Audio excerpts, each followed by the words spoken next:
People keep asking if AI will replace leaders.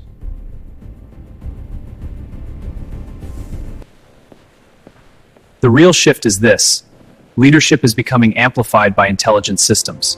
The AI projections are clear, but we need to consider the human element. Let's proceed with the adjusted strategy.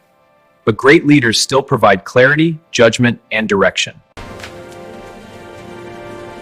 Old leadership models depended on managing complexity manually. The next generation of leaders will build intelligent systems that think, organize, and adapt. The winners won't be humans versus AI. It will be humans empowered by AI.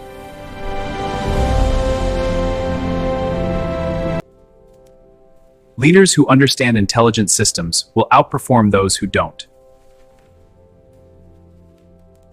The future of leadership is no longer about controlling everything.